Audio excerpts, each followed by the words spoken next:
This podcast is brought to you by North Carolina's electric cooperatives.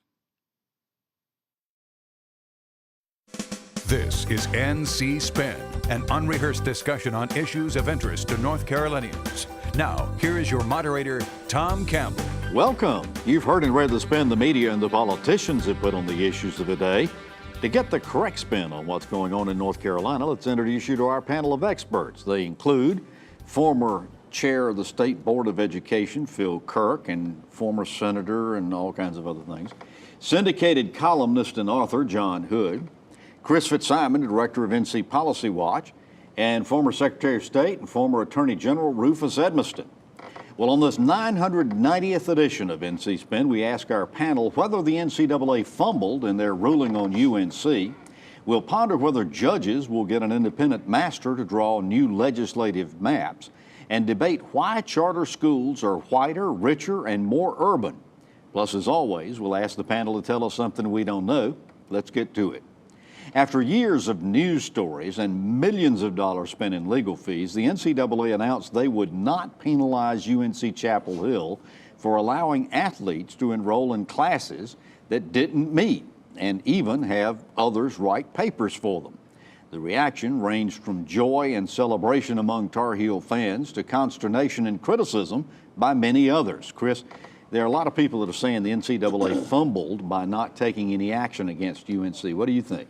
Well, I think there's two separate issues here. Were those was that class outrageous and never should have been held at an academic institution? Absolutely.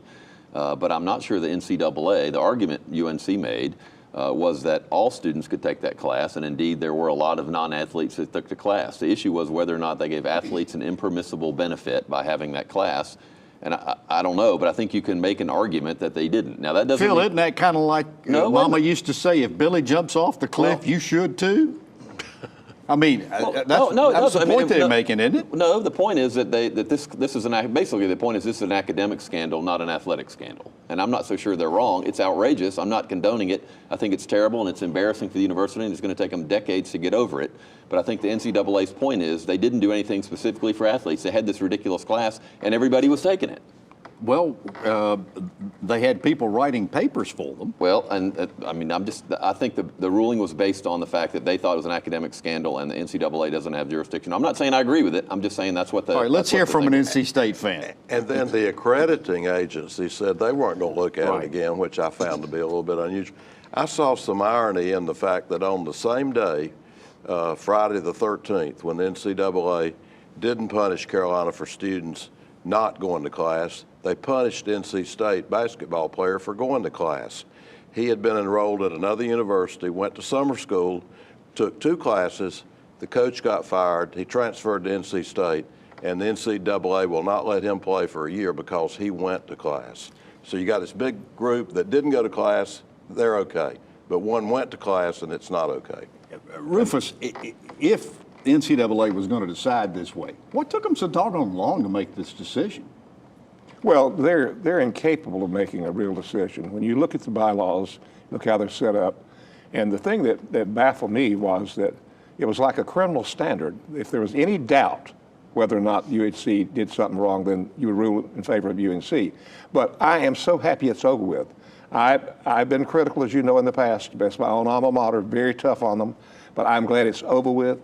Now let's see if they learned anything about history to not repeat the mistakes of the past. So, John, did the NCAA fumble? I think that UNC Chapel Hill was the primary actor in the drama.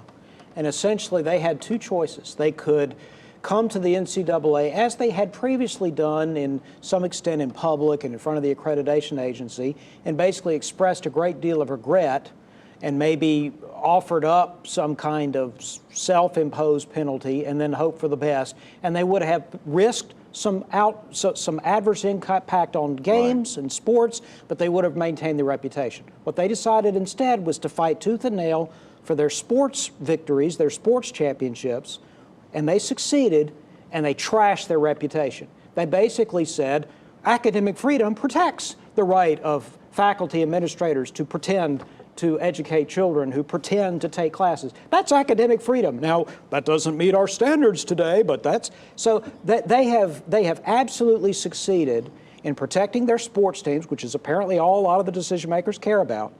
And what they've done in the consequence of doing that is embarrassed the university and made it a laughingstock even more than it was before. That's what's happened. Some people say that's the Carolina way. Or at least, at least that's what I've heard. Wait a minute. At least that's what I've heard. It would be unfair. I mean, remember that UNC Chapel Hill or any of these schools, they are tens of thousands of people. There are all these people involved in real academic work, students who do real academic work, and they are not implicated in this. Okay, the decision has been made. I think that the question at this point in time is, has the university taken the proper steps to make sure things like this don't happen again? What do you think? I don't know. I mean, they say they have. I hope they have. I would think that this would be such a black eye that they would. I do think it's worth noting, as we have on this other times on the show. Again, I'm not absolving UNC from anything. This was a disgrace and a scandal. I'm not sure it was an athletic scandal, but it was a scandal. The deal is, though, college athletics, one thing that came out during this whole debate is that now it turns out a lot of top flight schools, including Stanford, give athletes credits for being an athlete. There's a class called varsity athletics at a lot of schools taught by the coach that never meets, and they get credits. I think what we're seeing is billions of dollars are controlling sports. Sports is the key for a lot of people, whether it's a good thing or not. I generally think not. And that's one of the things we're going to have to address. There's going to be another scandal coming out soon. There's a big scandal going on now about bribery and shoe contracts. Yeah. There's going to be an athletic scandal, a huge one, every month until we come to grips with this, and I'm not sure we ever will. And this doesn't only apply to Chapel Hill, I must say. And don't forget that this university still has the greatest research institution in the Southeast. It still produces a lot of halfway educated people. And I'm not talking about yourself. Well, I guess I think you're so, three-fourths educated. Well, not okay, halfway. thank you. I'll take that.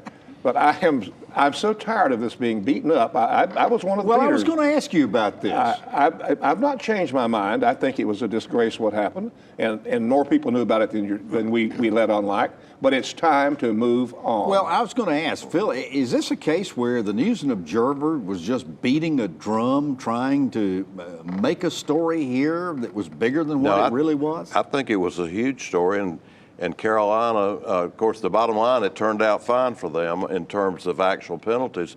But I think Carolina allowed the story to go on and on by appealing and adding these refuting allegations and hiring PR firms and legal firms.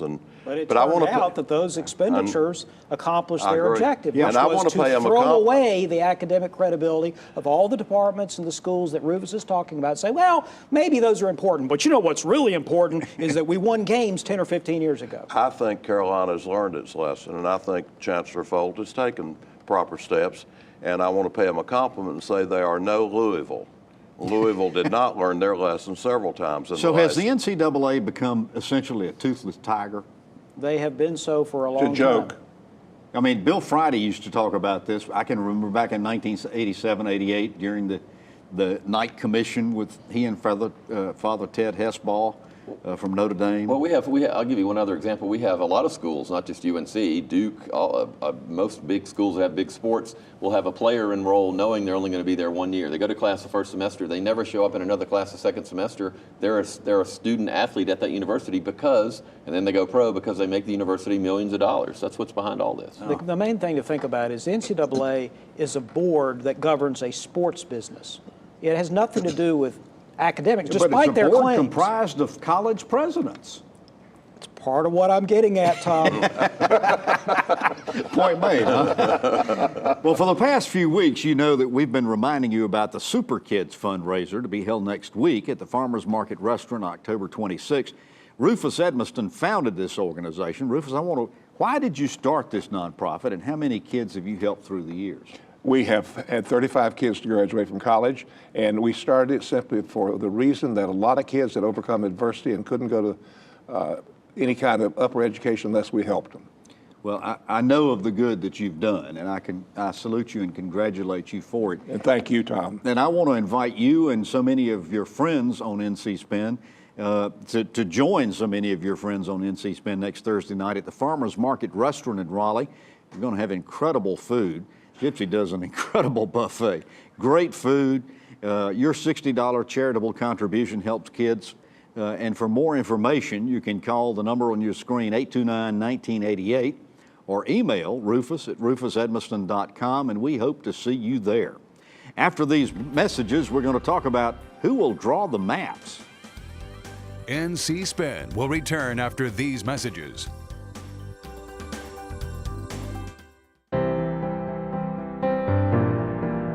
For more than 45 years, the North Carolina Retired Governmental Employees Association has advocated for local and state government retirees. Whether protecting retiree benefits or fighting for cost of living adjustments, more than 70,000 members count on us to be their voice.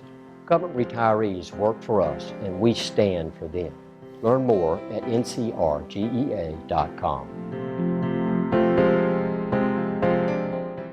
Agriculture is the backbone of our state's economy. It's the heartbeat of our rural communities. Its strength means bustling sidewalks and open signs in store windows. And with smart investments in our future, like the Plant Sciences Initiative and modern updated research stations, agriculture will remain the cornerstone of our economy. Because when agriculture is strong, our economy is strong. We now return to NC Spin. The three-judge federal panel trying to determine if the latest legislative attempt at drawing districts maps was or was not valid may have tipped their hand as to their ruling when they asked the litigants in the case to come together and offer three names of people they could accept in drawing new legislative maps. Rufus, when the judges made that request, were they intimating that they might rule again that these districts are unconstitutional? Or were they just trying to avoid further delays? I think they sounded irked to me, aggravated, and were saying that we've had enough of this. And it pleases me in some way that the court is thinking about that, because if they did provide a master, require one, it would be a step toward having these non-partisan, ungodly districts go in a non-partisan manner of being redistricted. John, if you read the transcripts and read the reports that took place, I agree with Rufus. It sounds like the panel really was kind of peeved with the whole process being back in their laps again and was going to rule against the legislature. Is that what you interpreted? I would guess. It's kind of hard and a little bit risky to judge this on the basis of what you hear during a hearing, but I think that this is likely to happen. I think that's what probably both sides expect. And the question will be, how quickly does it get appealed, and what does the higher court do with it? So, Chris, they said they wanted the litigants in the case to get together and come up with three names that they could agree on,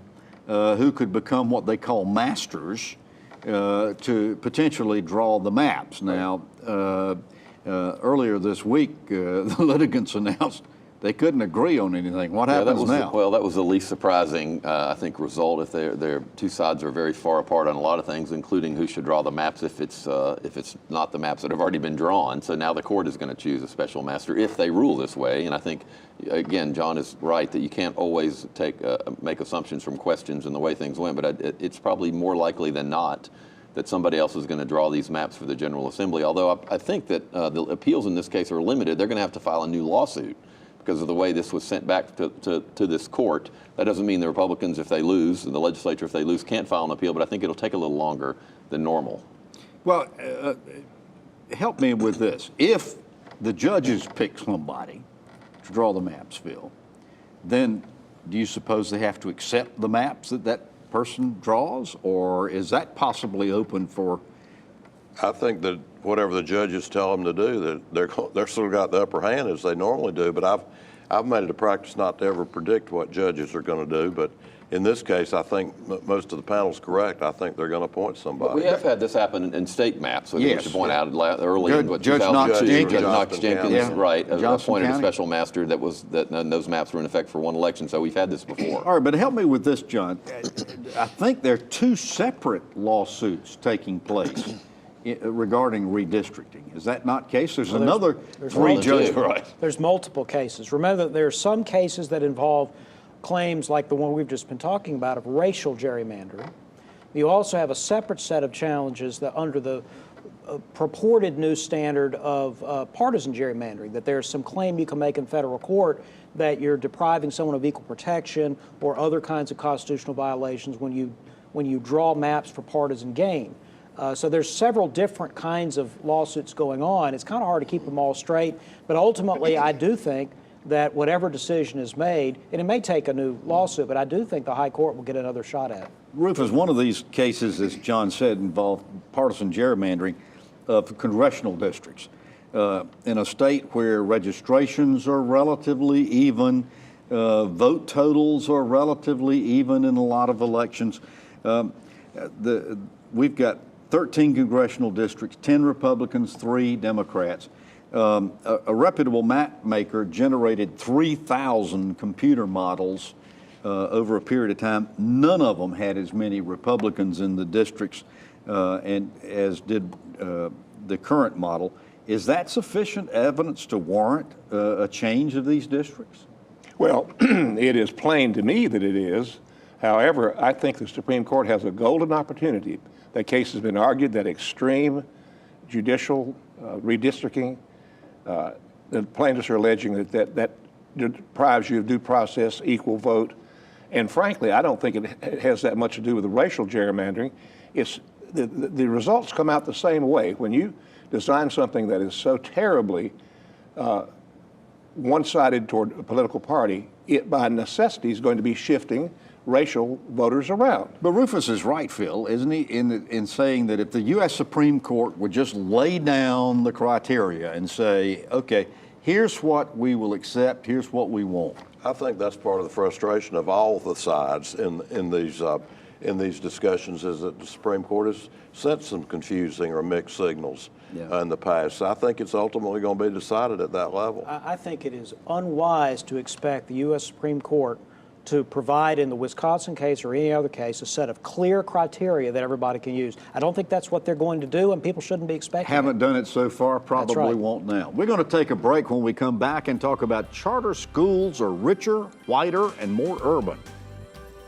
NC Spin will return after these messages. With today's tools, all the information you need is just a click away. I'm going to show you how to remove the... And as a member of an electric cooperative, you have access to lots of valuable tools.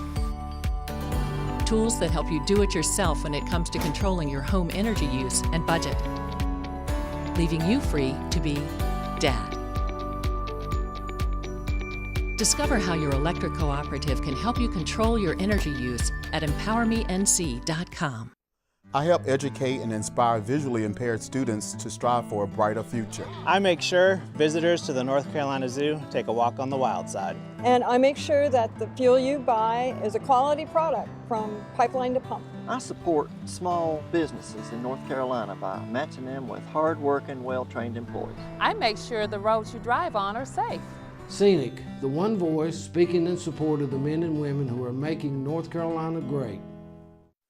You sleep on concrete till your body get immune to concrete. My mom got my brother and I up and said, come on, we're leaving. I became homeless in the beginning of this year. When I was about 4 or 5 years old, our house caught fire. I used to see my brother. If he see me, he'd turn and go the other direction. We did the only thing that we could think of, and we went to a Salvation Army shelter. You know, we don't have this, like, what's your background look like? We just say, what do you need? I remember the man from the Salvation Army coming down with a box of clothes. The Salvation Army officer bought my brother and I an ice cream cone. Last week, my brother walked up to me, and he just started a conversation. Today, I've given my life to the Salvation Army because I remember what somebody did for me, my brother, and my mom over 30 years ago. The Salvation Army for me means hope. Compassion. Family. Support.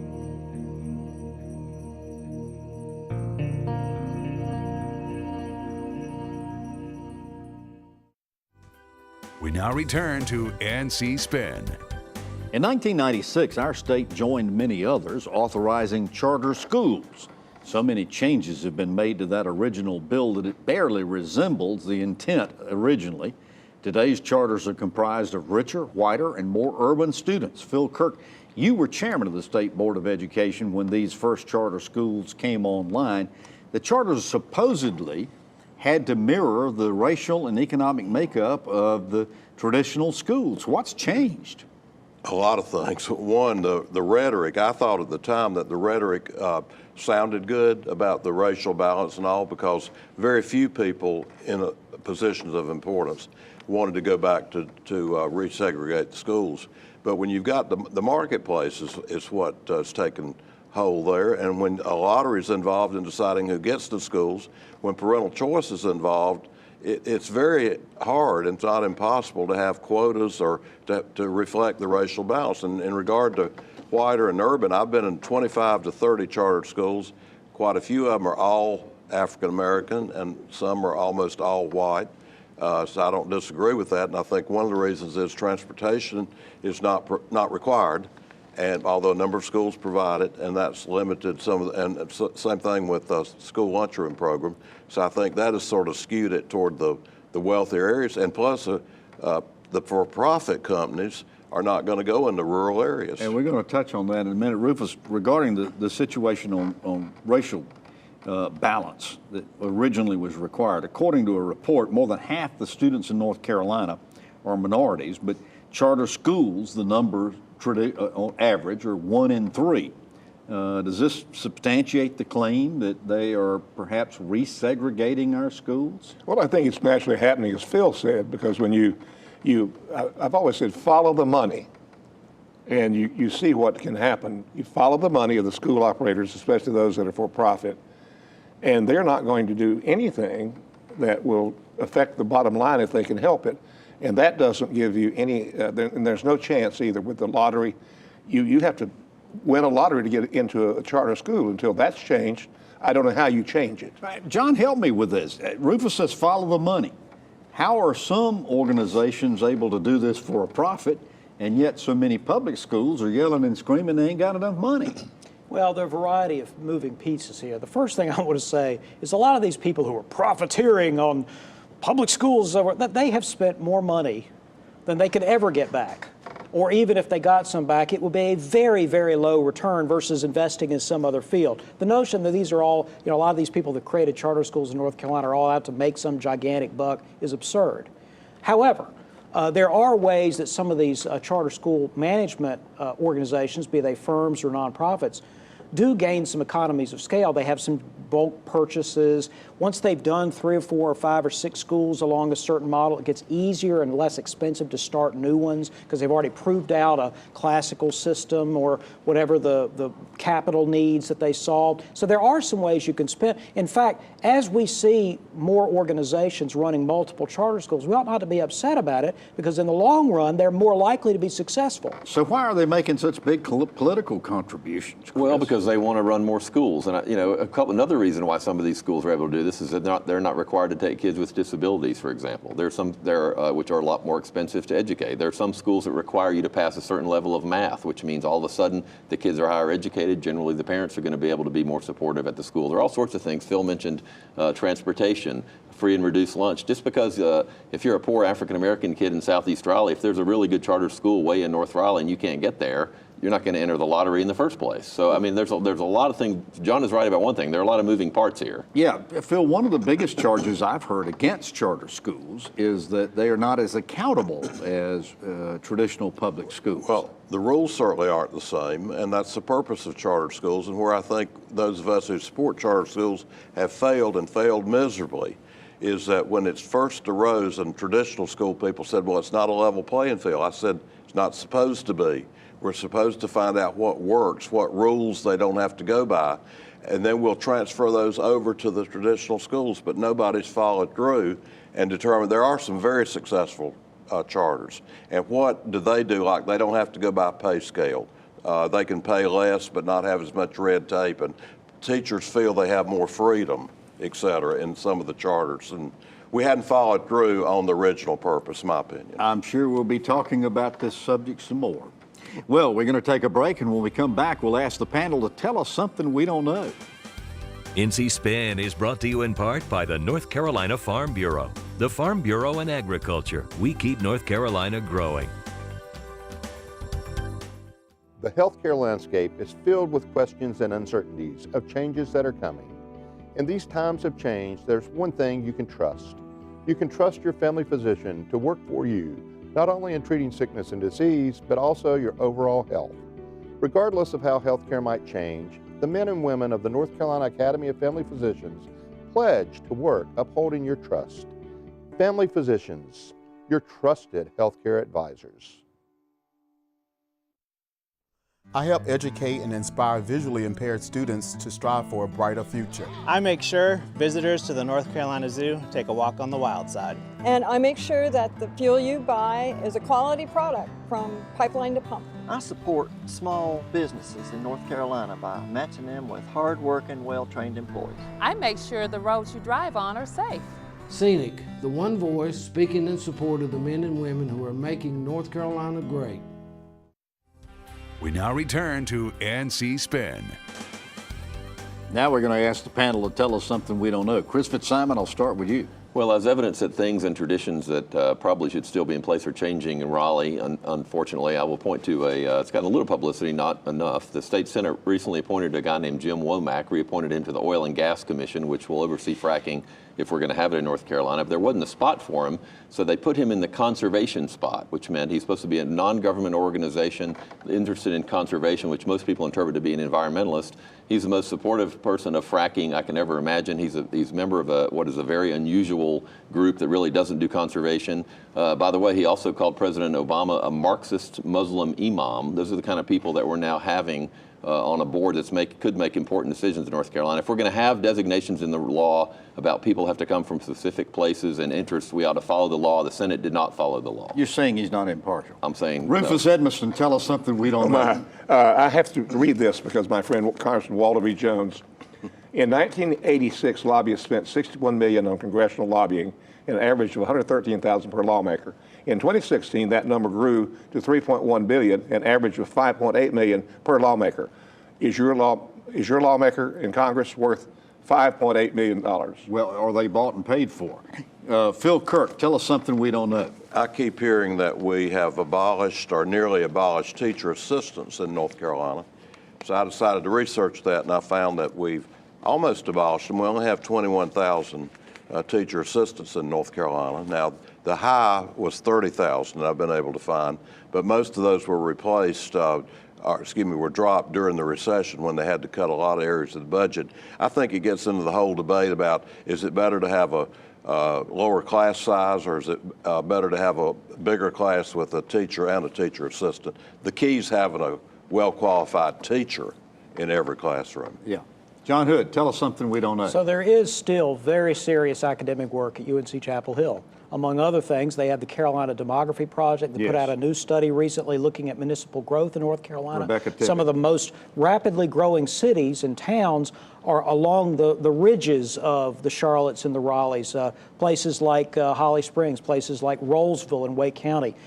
Concord, the city in Cabarrus County over the line from the Charlotte area, Concord is now larger than Asheville in population. Interesting. And there are even some smaller communities in the eastern part of the state, Holly Ridge and St. James in the southeast, that are growing very rapidly because they're just in driving distance to the big city nearby. Interesting.